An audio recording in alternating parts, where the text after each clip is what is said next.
Welcome back to the GSMC Dead Ball Sports Podcast, hosted by GSMC Sports Network. I'm your host, Nolan Jambert. Today, we've got a wide variety of stuff to talk about. To be honest, we're talking NBA play-in. We're staying with basketball, but we're going to the WNBA. They just had their draft. Let's talk about their draft. We have, some individual players. Talk about Nick Chubb, MLB, and then we're talking about some more basketball. Before we get into all that, though, tips and donations.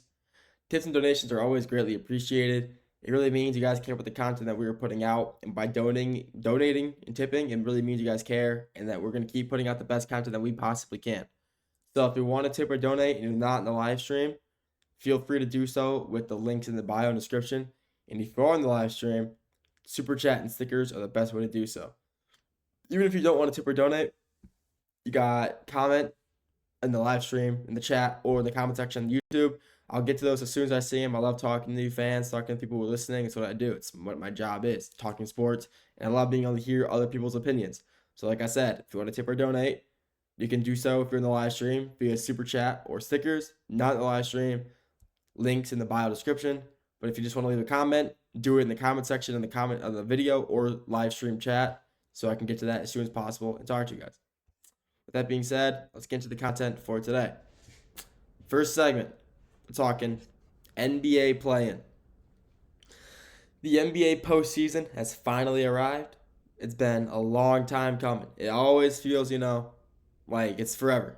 But the NBA play-in started a few years ago, and it's possibly the best thing the NBA has added in a while. Maybe the NBA play-in, like the Cup, but NBA play-in is just so fun to watch. You got 10 teams now competing instead of the 6, for a play-in spot, just playing in the playoffs. And I love it.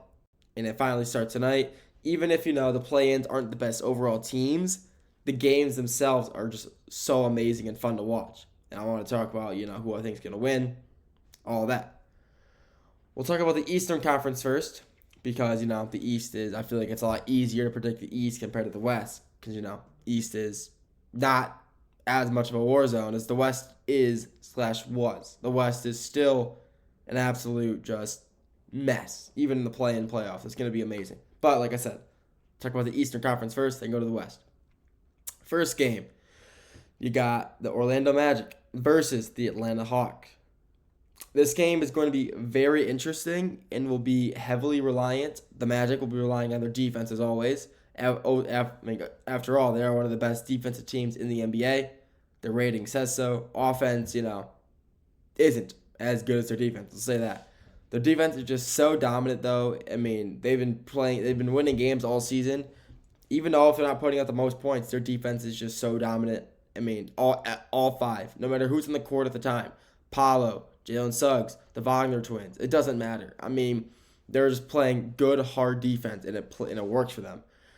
And their offense, like I said earlier, could use some work. It's definitely not horrible. They're in the play-in, but, could do some work. And going against the Atlanta Hawks, who are known for their offense, you got guys like Trae Young, one of the best three-point shooters in the game right now, hucking up shots, playing decent defense. Not really the best defense, but, he's playing okay defense. But, overall, it's going to be a really good 7-8 game.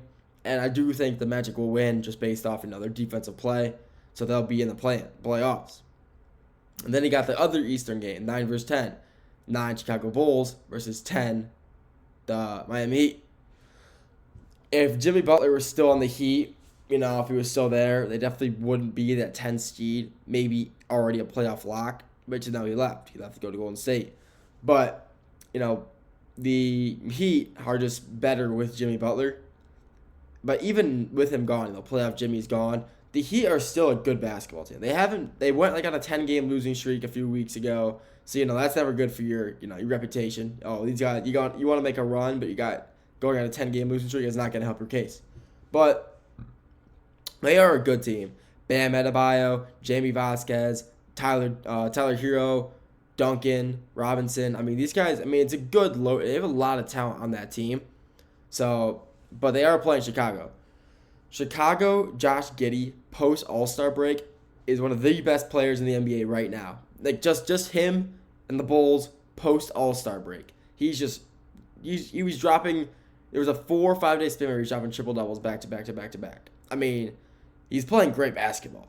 No one can deny that. But I just don't feel like there's enough talent on the Bulls team besides maybe like Kobe White, to like, match up against the Heat. And that's why I think the Heat will end up beating them in the 9-10 game and then go on to play the Hawks in the for the 8 seed. It's the 10 Heat playing the 8 Hawks for the 8 spot.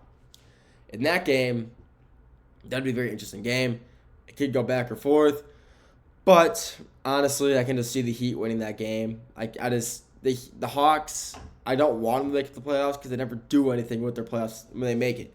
They'll be a 7 or 8 seed, get swept each time. I mean, they just don't make any noise in the playoffs. And also in the Heat or in the playoffs, it's just a better time. They always put up, good numbers. They always play good basketball. So I would much rather see the Heat in the playoffs, so that's why I have them winning. So I would then have the 7 Magic at the 7 and then Heat at the 8 for them both to play, for the Magic to then play the Celtics and then the Heat to play the Cavaliers. Which, honestly, playoff basketball with the Heat, unpredictable. So they honestly could be the Cavs, but I doubt it. And then the Magic and the Celtics, you never know. I mean, it's the playoffs. Anything can happen. You never know. And then we're going to go to the Western Conference. Western Conference, like I said, still, even with the playoffs being fully set now, you still never know. You got Golden State at 7. You have the Warriors, the Dynasty Warriors in the 7th spot. Insane to think about. You got Memphis at 8, Sacramento, the Kings at 9, and then Dallas at 10. So let's talk about each of those games. So we got Golden State, the 7, versus 8, Memphis. I have Golden State winning that game. I don't even need to talk about that. I think they're just overall a better team. They still have their head coach in Steve Kerr, and the Memphis Grizzlies do not, after firing their head coach 2 weeks ago when they were in a 4-seed spot. They just had to fire him in this depth of a playoff run with a good team that they have surrounded in Memphis. John Morant, Desmond Bane, one of the best defensive players in the league, JJJ, Jaren Jackson Jr. You got Zach Edey, who's proven to be one of the, honestly, he's not getting enough recognition. He's playing phenomenal basketball, and he's just helping the Grizzlies play such good ball in the paint because he's just so tall and so dominant. But overall, I think the Warriors are just a better overall team. You got Draymond Green. He's one of those gritty players in the NBA. Steph Curry, the best. Still, even though he didn't have the most threes this year, he was 3rd, kept behind Malik Beasley and Anthony Edwards. I still think he's the best three-point shooter in the league today, and he will be able to be the reason they beat the Grizzlies because of his three-point shooting ability. Also, you got guys, playoff Jimmy. I hope he pulls through. I love watching him play in the playoffs. I mean, who doesn't? Miami Heat, Jimmy Butler is one of the most exciting, electric NBA players to ever play the game. Let's be honest now. I mean, you love watching an 8, 7, 6 seed make it all the way to the NBA Finals or Eastern Conference Finals and go to 7 against the dominant Boston Celtics and beat them. I mean, who didn't? Who was opposed to that? Nobody was. But I regress on that. I mean, you got the whole team. The Warriors team is just good. They shouldn't have lost. They sold against the Clippers. They were playing good. They went to OT. Draymond Green had an interesting take on that final possession. He tried to draw contact instead of going up for the easy layup.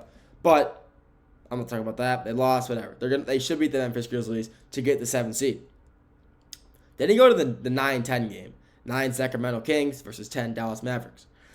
That game is going to be one of the games we've definitely seen of all time. I mean, it's not going to be, the NBA Finals, obviously. It's a playing game. But it's going to just be a fun game to watch. Anthony Davis versus Sabonis. I mean, that's going to be a phenomenal big matchup. DeMar DeRozan versus Klay Thompson. I mean, the Kings have a lot of talent. They're making the play-in every year. And speaking of the play-in, one of the Kings players, Jonas Valanciunas, I can never say his last name, he leads the NBA all time in play-in points and rebounds. It's only been around for 5 years.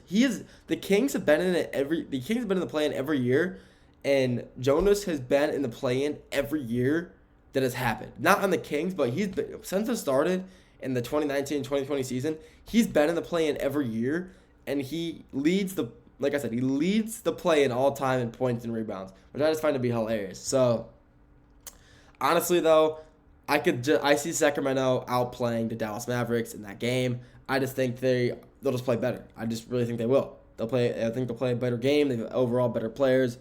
Dallas has just so many injuries that have butchered them all season. If Kyrie was still healthy for the Mavericks, I would have them beating. I think Kyrie's just one of the best, still one of the best players in the NBA, but he's out.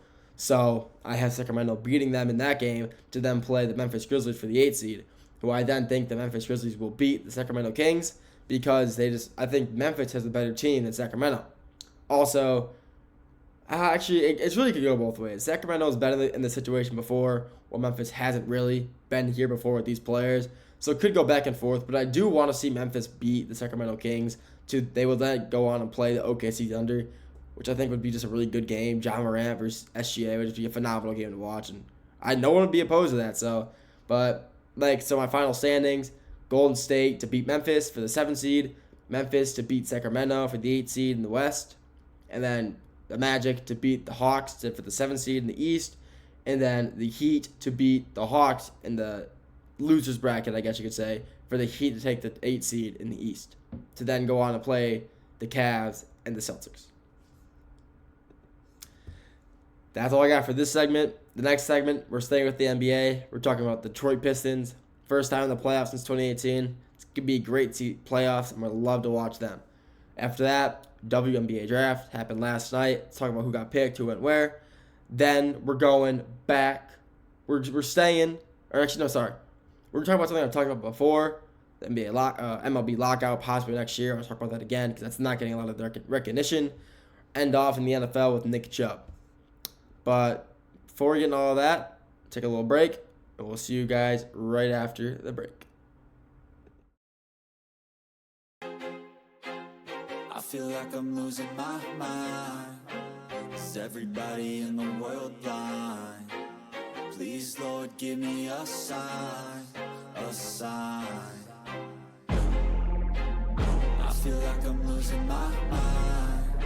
Is everybody in the world blind? Please, Lord, give me a sign, a sign. I wanna be the greatest. Everybody on the fake shit. I look around and feel like everybody is the fakest. I make this every day and I'm impatient, hoping one day I blow up from the basement. Statement, the top is so vacant. I don't hear shit that I think is amazing. Waiting for my day when I'm playing sold out shows for 1,000 faces. Hey, give me that crown, get in my way and to be put down. It ain't your place, all this my town. If I want that shit, then I'll get it right now.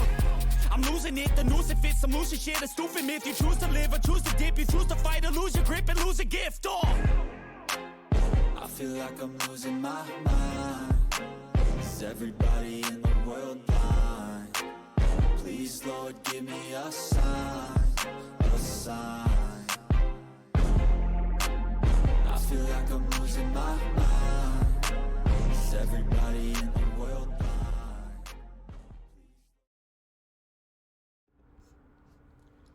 Welcome back to the GSMC Dead Ball Sports Podcast, hosted by GSMC Sports Network. I'm your host, Nolan Jamber. First segment, NBA play-in, talked about that. This segment, let's go with the NBA. Pistons, playoff sleeper? I think so. Not biased, by the way. Yeah, totally biased. But, talk about that. Third segment, going to women's basketball, WNBA. Talking about the draft that happened last night. Then we're going to the MLB, ending off in the NFL. Before we get into any of that, though, tips and donations. Tips and donations really mean the world when you guys want to tip or donate. By tipping and donating, it shows you guys care about the content that we are putting out. And if you really do want to, feel free to. If you're in the live stream, super chat and stickers are the best way to do so. If you're not in the live stream, links in the bio description of the YouTube video. Even if you don't want to tip or donate, leave a comment in the comment section of the video or the live stream chat. I'll get to that as soon as possible. I love being able to talk to people listening. It's what I'm here for. I mean, I love talking sports. That's why I'm doing what I love. So leave a comment, leave a chat. I'll get to that as soon as possible and talk sports. But if you do want to tip or donate, like I said, if you're in the stream, live chat or super chat and stickers, the best way to do that. If you're not in the live stream, watching this on YouTube or listening, go to the bio and link in the description. Do that. With that being said, let's get into the second segment of the day, the Detroit Pistons and the playoffs. The Detroit Pistons have made the playoffs for the first time since the 2018 season. And this is a team that people aren't talking a lot of. Like, yeah, last year they won 14 games. They were the laugh of the league. But this year they've reinvented themselves. Got a new director of player engagement in Trajan Langdon. Got a whole new head coach in JB Binkerstaff from Cleveland. Fired their old head coach, Monty Williams. Got rid of him, replaced him with JB. And this whole new young core they have is phenomenal. I mean, you got Cade Cunningham, obviously the heart and soul of this team. They wouldn't be where they were without him. You got Jaden Ivey. Yeah, he messed up his leg in that first game of the season in the new year, 2025, when they played the Magic. Screwed up his ankle, broke it. He's been out since then. If they make the NBA championship, he will be back and cleared to play by then, but I don't know if they might get that far, unfortunately. But Jalen Duren, one of the best centers in the league right now. I mean, he's 21 years old. He's averaging a double-double. I mean, he's a freak. I mean, he's a beast in the paint. He's just phenomenal. You can't really, I mean, he's just a great player. You got these other young guys. Marcus Sasser out of Houston, phenomenal ball player. He just creates so much space. You got Ron Holland. Ron Holland wears double O out of the G League. I mean, he's a phenomenal player as well. He's getting really good minutes right now, and he's proving why he was an overall good pick for the Pistons. You got these vets that they picked up. You got Tobias Harris. I mean, drafted by the Pistons, bounced around a little bit and made it back as a vet. And he's done so much for the team since being signed. He's helped them regain what it means to play in Detroit. I mean, he's got grit. He just helps the team in so many ways. You got another vet, Tim Hardaway Jr. He played at Michigan. He's been in Michigan. He's been in Michigan his entire life. Played at Michigan University of Michigan, and then he was on the Magic or the Mavs, and then he comes back to the Mitten to play for the Pistons. I mean, he just embodies what it means to be a Detroit Piston. He's been around this team his whole life, and he loves this team. He grew up watching them. He grew up wanting to play for them, and he finally made it. And this is exactly what the Pistons needed. A good vet to, come help, build up their young guys as well. Same with Tobias. They come in, build their guys up, just give them motivation. I mean, because all three of the vets they have, I'll get into the third one in a second, but all three of the vets they picked up have really good playoff experience. They make it a lot. They were on good teams who made it to the playoffs, and they were good, valuable assets on those teams when they made it. Tim Hardaway with the Mavs last year, NBA Finals. I mean, made it there. Tobias. A lot of runs with the Sixers when they would make the playoffs, because they made the playoffs every year since 2020, 2018, 2019, and this is the first year they missed it in a pretty long time. He was on a lot of those teams. And the third guy they picked up, he's not really a vet, but he has, helped the team a tremendous amount. One of the best three-point shooters in the league this year, Malik Beasley. Malik Beasley has the second most threes this year, 319, behind Anthony Edwards at 320. Still, I mean, the Pistons picking up Malik Beasley was the best thing that they could have done this offseason. I think he was the best pickup of the entire NBA offseason / free agency. You don't just get, I mean, what he's done for the Pistons this year, without, Malik, even if they had Cade, they still wouldn't have the success that they do now. He's a huge three-point shooter. I mean, obviously that's what he does. He shoots threes and they go in. He's just so fluid and so efficient with his shooting that every time he gets the ball, you think, oh, it's going in. When I watch him shoot, I see him shoot, oh, it's going to go in. When they were down 20 points to the Bucks in their last game of the regular season. He stepped up, dropped 30, and just sat back on the bench. He brought him back into the game, dropped 30 points off 7 threes, and just called it good. He's like, yeah, I'm good. I mean, that's just what you need. The Pistons need a guy to be able to just come, step up, make big plays in big capacities, and leave a mark. And that's what all three of the vets they've done. Came in, made plays, left a mark, and helped the young guys build up. But so we'll move on from that. But still, they're a great team, and I love, just talking about the Pistons. But they are playing the New York Knicks. The Knicks are the 3 seed in the East. However, they aren't a very good 3 seed. I think they are one of the weaker 3 seeds that's been in recent memory.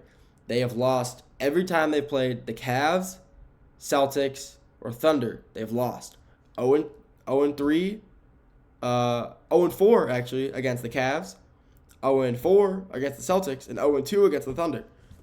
They are a very weak 3 seed. They can't beat big opponents. And the Pistons this year, they have a 3-1 lead on the Knicks. They beat the Knicks 3 times and lost to them once. And I think that this series will either go down to 6 or 7. And I do believe the Pistons will beat the Knicks in 7 or in 6.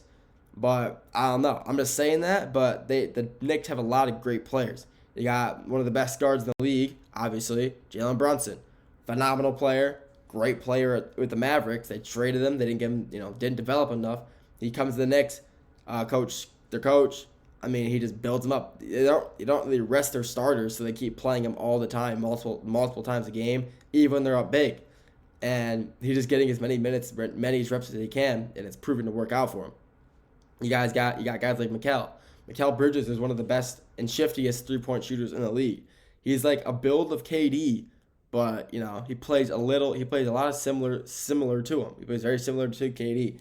Both big, both a little slim, but they're fast. They can make moves off ball and they can shoot anywhere, all 3 levels. Great player. They got another phenomenal offseason / free agency signing from the Knicks, taking Karl-Anthony Towns from Minnesota, bringing him from the Wolves, bring him to New York to the Big Apple, and he was dominating. He's still playing his really good basketball, just with a whole new team. I mean, the team is phenomenal. Josh Hart, another good guard they've had for a few years, another Villanova kid.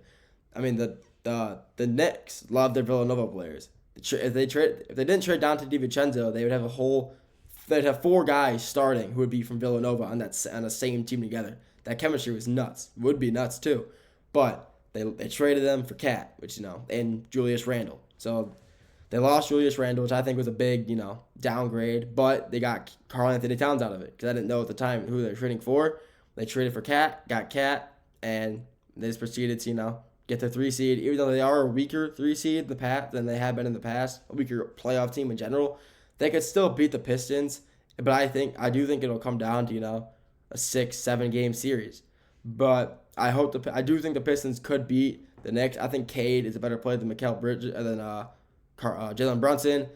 I do not think Duran's a better player than Karl-Anthony Towns, even though I wish he was. I do wish he was. I just don't think he is. Cat's just, he's got height. He can shoot. So, but Duran I think he's more physical. So that could be a really interesting, show in the paint. You have Asar Thompson playing great D all year, and he'd probably be on Mikal. So him guarding Mikal, one of the the Knicks' best 3-point shooters, would be a really good help for the Pistons and their playoff success against the Knicks. But like I said, the Pistons, are they a playoff sleeper? Absolutely. I do think they could make a name. The deepest I think they will go, though, is probably the Eastern Conference semis. I don't think they make it to the Eastern Conference Finals.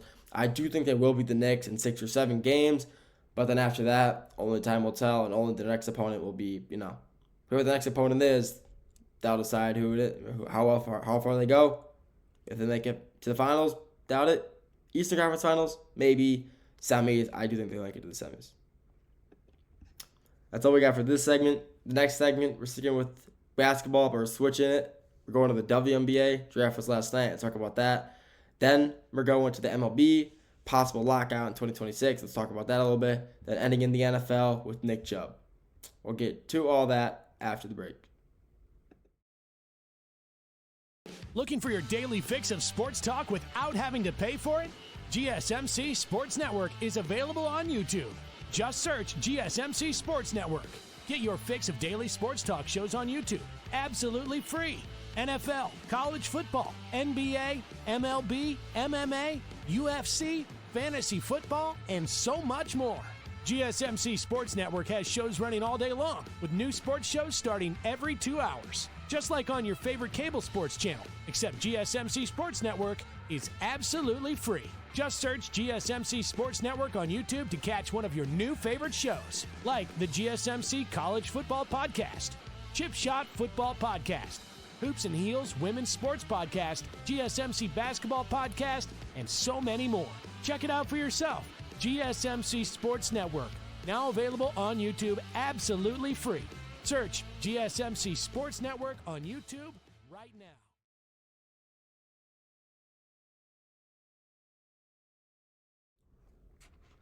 Welcome back to the GSMC Dead Ball Sports Podcast, hosted by GSMC Sports Network. I'm your host, Nolan Jamber. First 2 segments, talk about NBA. First segment, play-in tonight, starts, talk about that. Last segment, talk about the Detroit Pistons, first postseason since 2018, how I think they'll do. This segment, sticking with basketball, but WNBA draft, talk about this. Final 2 segments, talk about the MLB, in the NFL. So let's just get into it. Let's talk about the WNBA draft.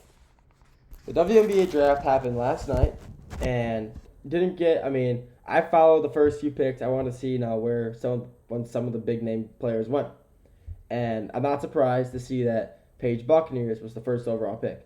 Paige Buccaneers, the best player in women's college basketball this year, deserved to be the first overall pick, and she was selected first overall by the Dallas Wings, and that's a team, that the first overall pick for a reason. They weren't very good. I'll tell you that. They were not a very good basketball team this year, and they deserved to be. She got there. She got the first overall pick, and that's a huge accomplishment for her. She was the best player in college basketball when she was healthy. She took them last season. Took them to another championship. Got her first championship when she was a freshman. When she was healthy, she also took them to a championship. They lost, but still, Paige Buccaneers is the best player in college basketball, women's college basketball, and deserved to be picked first overall by the Dallas Wings. Second overall pick, a name I'm going to butcher. It's a French girl, Dominique Melians. Sorry, I cannot pronounce that. It's French. I definitely butchered that. But she was part of the Seattle Storm, and Seattle Storm, again, also aren't a very good team from what I've seen so far. A team in Seattle that, by the way, an NBA team needs to get to Seattle. They need that. But talk about the WNBA, not NBA. But she's a French big. She's like her NBA comparisons Victor Wembanyama. So that's always good when you're getting a good comparison like that. So she will be a big help for these teams. These first overall picks, like first 5 picks, are always huge helps to whatever team they go to, no matter the sport. NFL, NBA, MLB they're always huge helps. And this girl from France will definitely be a help for the Storm and their big play. Maybe I feel like the WNBA takes a little while.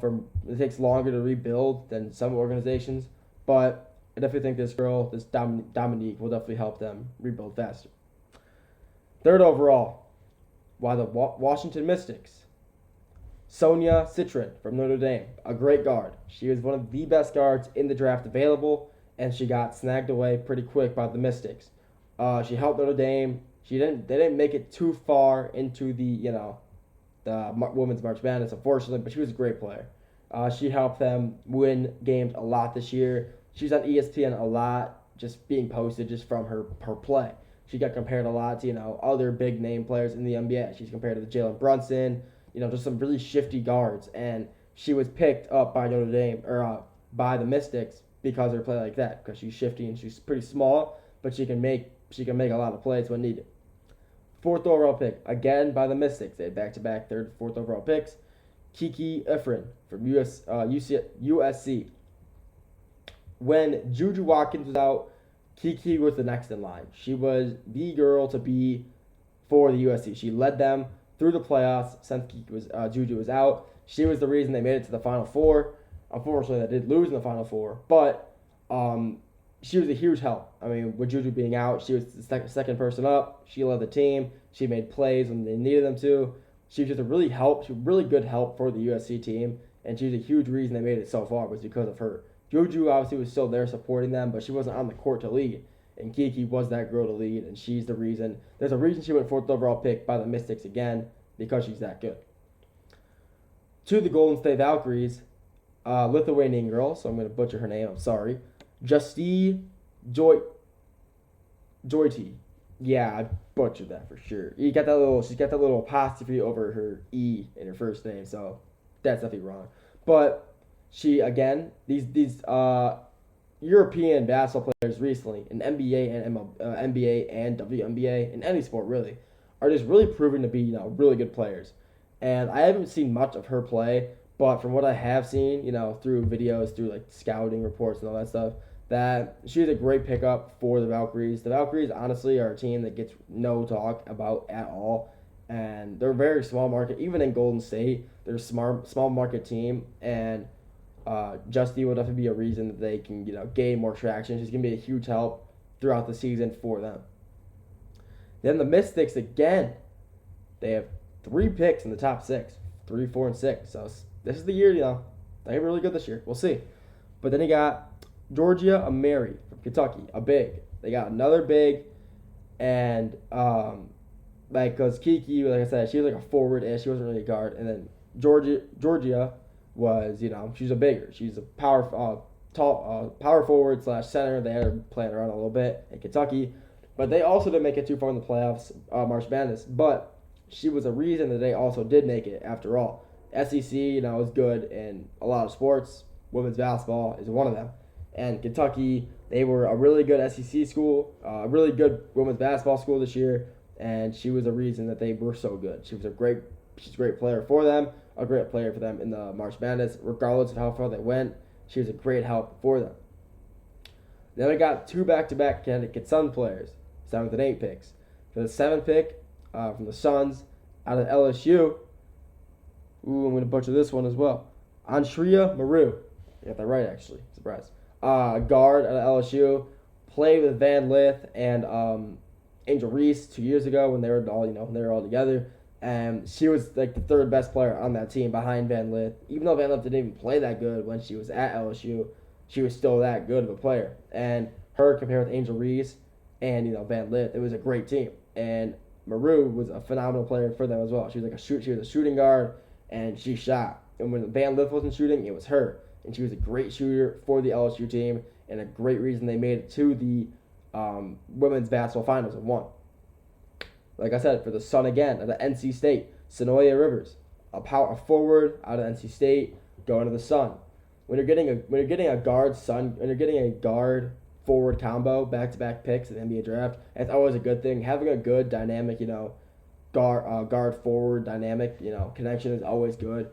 Setting screens off ball, rolling off picks. I mean, it's always good to have. And these two together can be really good for the Sun this year. And I'm excited to see how they perform this year with these picks, how they can rebuild and become a better team. For the Sparks, pairing up with the girl out of Stanford last year, you get Sarah Ashley Parker out of Bama. I mean, there's another guard. So you're pairing up with Cam Brink out of Stanford. Cam Brink, she's back. She's back this year, and she's going to be really good. She played good her rookie season when she wasn't hurt, and then she's back this year. Hopefully, I don't think she's going to start off the year, back. She's going to progress her way in. But having another guard out of Bama, like I said earlier, Bama is part of the SEC, and the SEC has become really dominant in basketball, both men's and women's. And getting a good guard out of Bama is always a good thing. Bama guards tend to work out in both leagues. Brandon Miller for the Hornets, that's an example. She's going to be very helpful for the Sparks coming forward, because having Cam Brink, when Cam Brink was healthy, they were one of the best teams in the WNBA, and with her coming back, plus this young addition of a new shooting guard, they're going to be really dominant this year. I'm looking forward to see how they do. Then, for the back-to-back Chicago Sky picks, the 10-11 picks. First pick out of Chicago Sky, Slovakian girl, so I'm going to butcher her name, Joya Savuchka. Yeah, I butchered that. But she's a forward out of Slovenia. And like I said, these European basketball players are becoming very good at, basketball. Basketball has become a very well-respected game around the world now. A lot of countries are playing it, and a lot of foreigners are coming to the U.S. to play WNBA and NBA. And they're really making a mark for themselves, too. The past few MVPs in the USA have all been foreign. Not a single one has been, American. They were Greek, Giannis and Greek. We had Joel Embiid, who played for Team USA, but he's actually from it's like an island. I forgot where. It was like Haiti or something like that. But he's not American. Jokic, obviously, and Luka. He'll probably win it if he wins it this year. SGA is Canadian. That's basically American, but it's not. But whatever. These Slovakian players and these European players are really proving themselves to be really good basketball players. And her as a forward, power / small forward, she's gonna be really good help for the Sky. And pairing up with Angel Reese in the big play. Angel Reese at the 5, Agia at the 4. And then adding to that, you got the second biggest player in the WNBA draft this year by name. Behind Paige Buckner, you got Chicago Sky drafting TCU's Haley Van Lith. Haley Van Lith has been a phenomenal basketball player his entire career. Louisiana, LSU, TCU, it don't matter. She played good anywhere and everywhere. And she's probably the second biggest name in the WNBA draft this year. And she's a great player. Helped TCU go to the Elite Eight. They lost, but still. She's a great player, and the Chicago Sky have a great young core in Fanlith, Agia, and then Angel Reese, who will definitely be a dominant player again. Finally, for the first round, out of the 12 picks, the first 12 picks, she is number 12 for the Dallas Wings, who had the first overall pick and the 12th overall pick. Azicha James out of North Carolina State. 2 NC State girls back in the same round. That's always good. But she's a guard, or she's another forward, out of NC State, and then she's a really good player for NC State as well. She's a great shooter, great playmaker, and she's going to be very exciting to see paired up with Sonoya Rivers at they were really good at NC State, and seeing the Wings get the Page Buccaneers, getting 2 guards, point guard out of Buccaneers, and then a shooting guard out of Azicha is going to be really interesting combo to see, and I'm excited to see how they work out, how they perform, if it works out, which I'm sure it will, but I'm excited to see it overall, how it plays out. That's all I got for this segment. The next segment, we're going to the MLB. Finally, we're going to end it off in the NFL with Nick Chubb. We'll get right back to all that after the break.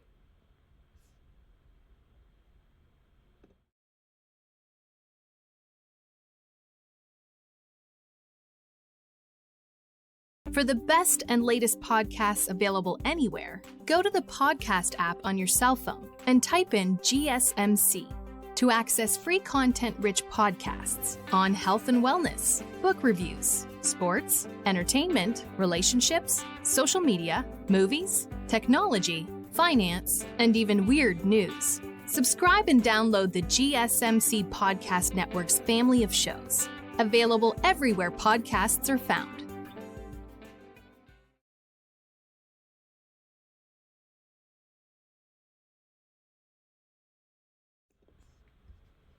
Welcome back to the GSMC Dead Ball Sports Podcast, hosted by GSMC Sports Network. I'm your host, Noah Jammer.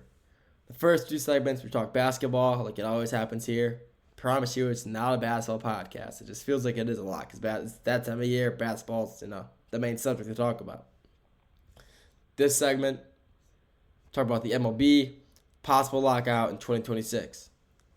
So, MLB lockout 2026. Why? So this year, the MLB was proposing an idea to, add cap space. They want to add a cap space to MLB.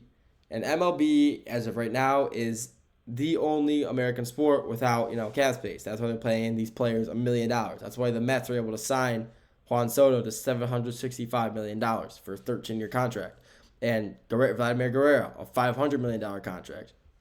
And Shohei Ohtani for another $500 million contract. Because there's no cap space, they can spend all the money they want. And these big market teams are going to spend as much as they can because they have a lot more money than, the Dodgers, the Nets, or the Yankees, the Mets. They have all this money because they're big market teams compared to, the Mariners or the Cardinals. They have a lot more money, send a lot better players, all that. So, like I said, earlier this season, before the season started, the MLB was proposing a cap space. We're going to put a lock on it. We're going to put a cap lock. You can only spend X amount of money for certain players for a certain amount of time, all that. And I don't think that's a good idea. Me personally, I do not think that's a good idea. The MLB is, they are a, big market sport. Granted, every team, every league has big market teams. The MLB, without, the cap space, infinite cap space, infinite money to spend, I feel like you get these big name players to big name cities, locations, teams, and just helps the sport a lot. You see, you had Shohei Ohtani and the Angels. He's still in LA, but still. You had him on the Angels where he was getting, still getting really good recognition, but the Angels' viewership was still just, not good. The Angels are just a small market team, so they're not getting good viewership. He goes to the Dodgers, one of the biggest teams in MLB in the world, and the Dodgers stock, it just rises. Everybody starts watching all this, people are buying league pass, people are buying, all these subscriptions to watch him play.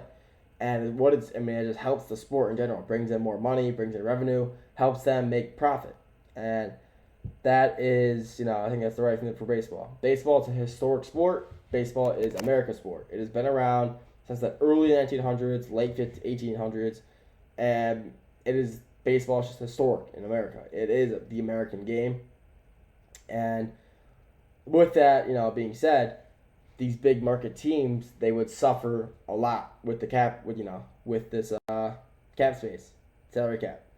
And, example, you Shohei Ohtani, Freddie Freeman, Mookie Betts.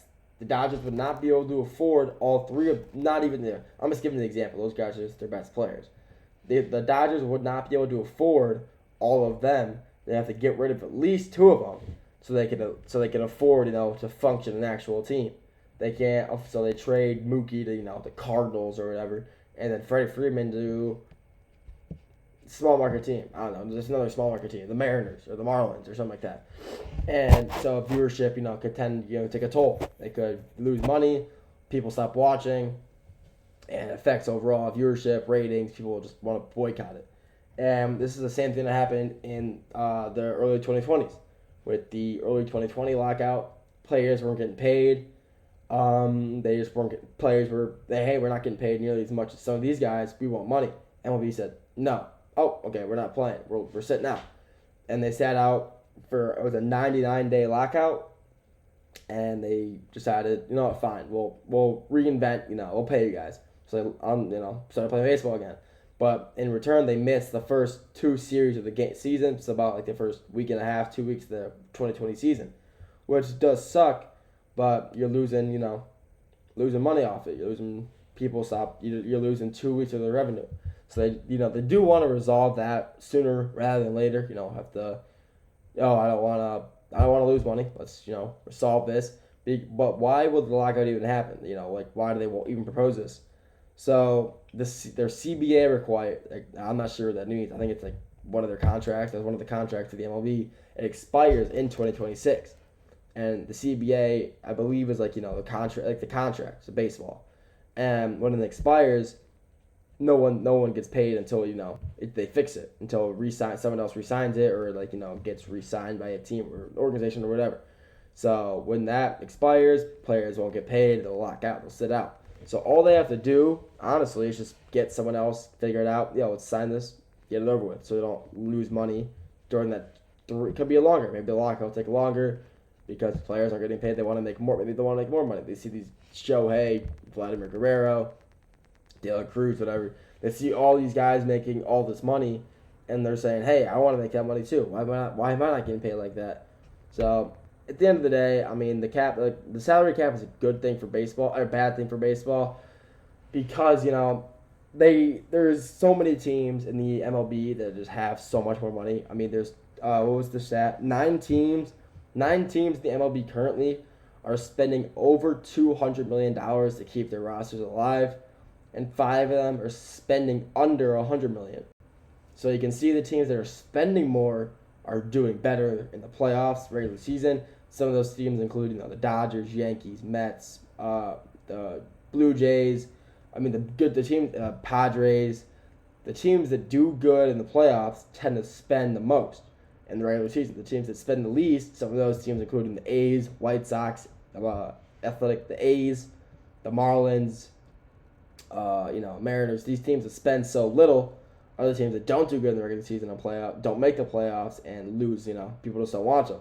So the MLB definitely should not add a salary cap whatsoever. I think it'd be bad for the sport. You would lose so much money, lose a lot of revenue, because like I said earlier, in 2021 when it started on December 2nd, 2021, that lockout happened.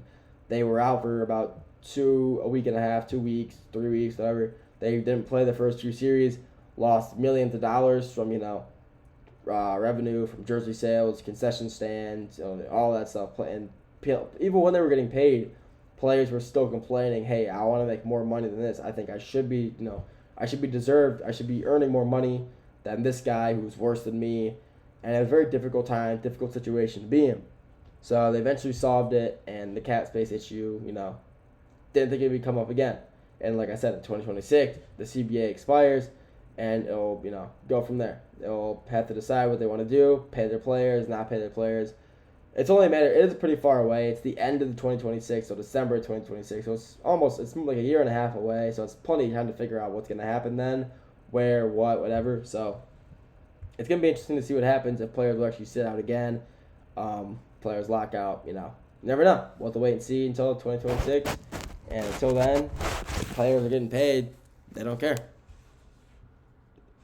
That's all we got for this segment. Next segment, in the final segment, we're going to the NFL. We'll talk about Nick Chubb, one of my favorite players in the NFL, what he's got going on, what's going on over there. Let's talk about him, where he can land.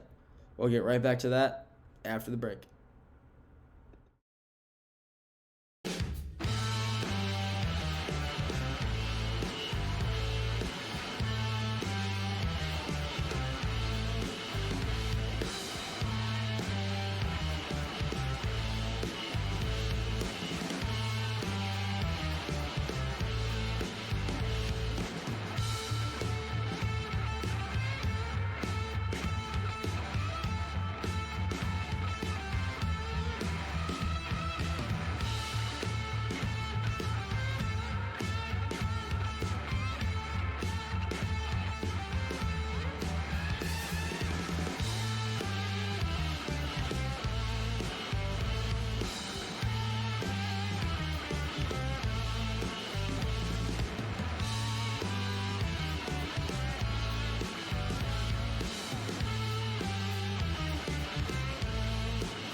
Welcome back to the GSMC Dead Ball Sports Podcast, hosted by GSMC Sports Network. I'm your host, Nolan Jamber. Final segment today. If you're just tuning in, it's the final segment number 5. But before we talk about all this, we're about to talk about Nick Chubb. Put that up so you just know. Nick Chubb situation, so we know. But before we talk about this, we had basketball. We had the, WNBA draft was last night. You got NBA play-in, starts tonight. Talked about that. The Detroit Pistons, their first time in the playoffs since 2017, 2018. Talked about that. In the last segment, talked about the possible MLB lockout in 2026. What could happen with that? If they will lock out, sit out, never know. We'll have to wait and see. But let's talk about, Nick Chubb in Cleveland. So Nick Chubb, one of the best, most dominant running backs in the NFL when healthy. No doubt about it. He is a pure, he's fast, he's strong, he's dominant, he does it all. Nick Chubb is, I'm going to get a lot of hate for saying this, but I say it, and honestly, I think it's true from time to time, depending on the league. But when Nick Chubb is healthy, he is the best running back in the league.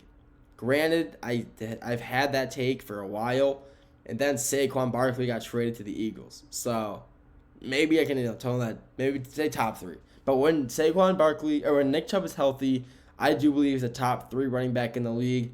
Him, Derrick Henry, and Saquon Barkley. Maybe Jahmyr Gibbs, add him in there as well. But I do believe that Nick Chubb, when he's healthy, is just phenomenal. He's a great player. But the problem is, playing the Steelers, 2023 season, he had a very, very serious leg injury. He was driving. A Steelers linebacker or strong safety came down, filled the gap, tackled him low at his legs, and his leg bent in a very, very disgusting, I guess you could say, way. And he was in a lot of pain immediately. He took off his helmet. He was showing signs of emotion. And, these NFL players, they don't cry, but you can see in his eyes tears coming down. His eye, they were watering. They're about to start falling, and they got him out of there immediately. Took him to the hospital, and he destroyed his leg. His leg was just destroyed. And it was horrible to see, watching that play happen, watching it unfold. Because, Nick Chubb is one of the most, he's one of the nicest guys in the NFL. He's a nice guy. He's a great player. He's very quiet. He doesn't really speak on social media. He makes a few posts here and there to, talk about just, the season or whatever. But he's really a nice, quiet guy. And Nick Chubb is a free agent still. The Browns, he had a contract through the 2024 season, and they never re-signed him. 2025 season, sorry, and they never re-signed him. And he's currently still a free agent. So, obviously, there's a million spots where he could go. One of them being Las Vegas. Las Vegas could, all these teams that I'm about to say could sign him for an easy, 1, 2 year, 3 year contract for very small money, for a lot of, few $1,000,000, $2 million for a quick contract, and he'd be a great running back to have. Nick Chubb is, like I said earlier, he's not huge like in size, so that helps a lot. Harder to take down, but he's really strong and he's fast. He's versatile. He's like people compare him to Barry Sanders. He's nothing like Barry Sanders, but he's a really good running back. Great stiff arm. He's super strong. He's a phenomenal stiff arm. So he can go. I mean, the Raiders are a team that are looking at Ashton Jeanty. Ashton Jeanty and Nick Chubb share a lot of similarities in the way they play. They're both big, fast, good stiff arm, aggressive. He can go to the Raiders for for a cheap buck. He could also end up going. I could see him maybe going to Arizona. Yeah, they got James Conner over there, but he's aging. He's been in the league a while. I feel like he's been, especially for a running back, his time's coming. He's still putting up good numbers, but Nick Chubb would be a great rotational running back for the Cardinals. I think he would fit in that system very well because Nick Chubb, even though he's pretty fast, he doesn't wear gloves, but I'm saying that because Arizona likes to pass a lot. And Nick Chubb still has great hands. Don't get Nick Chubb out on a quick, pop route, slant route, something quick out of the backfield or a quick bubble, and he gets yards out of it. He gets 5, 6, 7+ yards each time he catches the ball because he finds, the spot to go to. He could also, I could see him going to these New York, either the Jets or the Giants. Both those teams are in complete rework mode, and like I said earlier, either of those teams could sign for a quick buck for a few $1,000,000 for a quick 2-3 year contract to help build up some of their younger guys as well who they end up drafting, picking up in free agency, whatever. So I mean, Nick Chubb is still a phenomenal football player. It was proven. I mean, Nick Chubb yesterday or 2 days ago on Twitter, it's social media, there was a video of him squatting 600 pounds again. Nick Chubb is healthy again. You don't squat 600 pounds when you're still rehabbing your leg. He is healthy again. And Nick Chubb has always been one of the best running backs, when he's healthy, best running backs in the NFL. And there's no doubt in my mind. I will say that to the day that he retires. And he's not a controversial running back at all. He's got nothing going against him. He's a quiet guy. Really, he stays off social media except, it's maybe a post or two a season. I mean, he's a great player. So, honestly, you don't, like I said, you don't squat 600 pounds without being healthy. You just don't. So, Nick Chubb is still one of the best running backs in the NFL when he's healthy. Where he'll go, I mean, the Browns could use him again. The Browns could re-sign him for, sign for another few-year contract for a few $1,000,000. They got cap space. Granted, Deshaun Watson has it all, but still, I mean, they have cap space. And where he'll go, though, like I said, he fits in a lot of systems, but I do think he'd fit in well with either New York team, the Cardinals, Raiders, but I do hope he does get re-signed by the Browns. If he does, I mean, I'd love him to, but will he? I doubt it. But, I mean, there's really running backs in the NFL. I mean, running back lifespans are just so short nowadays. These guys are getting bigger, faster, stronger, and yeah, they are, but so are these linebackers, so are these safeties coming in, linemen coming in, hitting them harder in the gaps. I mean, they're coming in, filling the gaps, and dominating. So, I mean, Nick Chubb still has a lot of gas. I think he still has a lot of gas left in the tank. Maybe not a lot, but enough to where he can bang out a few more seasons and then call it good. I mean, he was a first round pick for the Browns for a reason. I mean, you don't pick a running back in the first round unless you think he's gonna, he's going to dominate for you. And that's exactly what he did. He dominated for the Browns for those few seasons, part of that 2020 playoff run, helped beat the Steelers, took them to a 12-win season with him and Baker Mayfield. That team was loaded. That Baker Mayfield team, him, Nick Chubb, you had Kareem Hunt in the backfield as well. So they kept rotating. Jarvis Landry, I can never say his last name. You had OBJ on that squad as well. I believe Donovan Peoples-Jones was on that team as well. I loved watching him in college. But, I mean, this Nick Chubb is still a phenomenal running back. He's phenomenal when he's healthy, phenomenal overall. And when you still see him squatting 600 pounds after coming back off a gruesome leg injury such as the one that happened to him, it really does prove the determination and grit this guy still has in his heart. He still wants to play football in Cleveland. And with them, resetting Myles Garrett, I could see him wanting to stay even more because him and Myles are really close. But if he does get re-signed by the Browns, it'd be a great re-signing for the organization. And with them having the second overall pick, probably taking either Travis Hunter or Shadur Sanders, it'll help this team out tremendously, especially with him being, a vetted running back, I guess you could say. So if he goes back to Cleveland, that'll be only good things in the future for the organization. But like I said multiple times already, he's one of the best running backs in the league when he's healthy. And I think he's healthy. I'm not sure if he's fully healthy still or yet, but he's definitely got plenty left in the tank to show, yeah, I'm ready to play and I'm ready to help this organization win games, go to the playoffs, and maybe bring this team to its first ever NFL Super Bowl win. That's all I got for today. Thank you for tuning in to the GSMC Dead Ball Sports Podcast, hosted by GSMC Sports Network. Your continuous support really means the world to us, so please feel free to like, share, comment on any social media. It really means a lot. If you want to stay up to date with all things GSMC Sports, please follow us on social media. You can do that via Snapchat, Instagram, Facebook, Twitter/X to stay up to date with all things GSMC Sports, when we're posting, who's posting, all of that. So with that being said, thank you for tuning in today. I'll talk to you all very soon, and have a great rest of your day.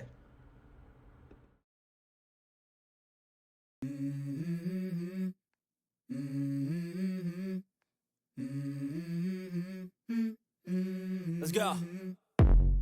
I wake up to a little bit of drool on my pillow, feel like it's gonna be a bad day. Yeah, I'm tired of shit, and the coffee ain't hit yet, damn, ain't that great. I don't wanna go.